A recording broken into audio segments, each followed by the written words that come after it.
Hello everyone, hope you're doing well. Today we are once again on the dev server of Fire and Ice looking at a new naval machine.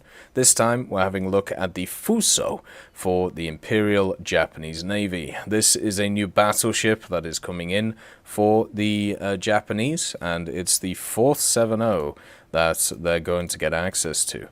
So the Japanese blue waters looking pretty strong at the moment. The Fusō, the EVGA, the Congo, and of course the Haruna, which was the summer quest vehicle. So now you can run, if you don't have the event vehicle, you can run a full 7-0 proper lineup with 3 separate ships, as if any of these ships die so often that you'll actually need to have 3 spawns, but you know, c'est la vie. So what is the Fusō? Well, the Fusō is a standard First World War battleship, which was refitted a bunch of times to a Second World War standard. The refit that we are getting on the Fusō is the late World War II version. It's 1944 variant, which they added a million 25mm to it to make sure that it didn't die from an air attack. Still died though. Very sad. So the Fusō has 6 dual-mounted turrets of 356mm guns right here. What's kind of cool about these, if you have a look, you got 2 here, 2 here, and then 2 in the center. You can get full broadsides off on the vehicle, so you can have 12 of these massive guns hitting one target at once, which is really nice to see. It has the blisters, which are common with a lot of these First World War battleships, in the form of the 16 single-mounted 150mm guns. So I believe they're 152s. You can see them in here along the hull of the machine. Then you have 4 dual-mounted 5-inch guns around the place. So those are obviously just some little dual-purpose things, probably not going to do too much to everything. Then you have 16 dual-mounted 25mm, 33 single-mounted 25mm, 8 triple-mounted 25s, and then 10 single-mounted 13.2s. A lot of the guns are actually mounted on the turrets themselves. You can actually see them here and here, and also here. So that's actually really cool to see. And the other guns, so the 5 inches, are actually put here as well, just behind the main turrets. So a lot of guns on this thing. A lot of firepower, and a really good main firepower in the form of the big old caliber guns here. They have a fire rate of only 2 rounds per minute, so you have to wait for 30 seconds to be able to reload something. Kinda sucks. The targeting speed is super slow, but it's a battleship, so I don't know what people would expect. And also the guidance of it is completely fine. Just can't really hit anything that's close to it, but that's where all of your other guns come in. What is kind of comical, and also what makes it stand out, the Fusō, is of course its tower. This thing is just ridiculous. It looks like it's taken a little blue pill. And because of that, it has a bunch of fire directors on it. It has the bridge on it, and also it has a little bit of armor all around it. So the fire directors, they have a 100% measure accuracy. They also have a pretty decent fire solution update time of 10 seconds. The calculation time is 18 seconds on the vehicle. So there are better ones than this, but it's still completely fine. And they also have the fire directors for all of the other guns as well around the place. So as long as only one of these is working, and I'm sure looking in the general direction, then it should be completely fine, and you should be able to get the general guns on the target. Armor-wise, the armor around the main turrets is 305mm to make sure that you don't get ammo racked, and then also it has 305mm at the bridge area, so hopefully that means that it'll take a bit more damage to cut your steering off. It does have a belt armor of 305 as well. Seems pretty much a standard idea for this vehicle. And then also 203mm at the top and 229 on the sides. So this vehicle is pretty well armored for what it is. Will it stop some of the best rounds in the game? No, but it will lessen their impact, which is what you're generally looking for this vehicle. It also has kind of a secondary bridge thing on the back, which has 152 millimeters of armor, just to kind of keep it going. Looking at the X-ray, you can see why it has so much armor. This thing is made of ammunition.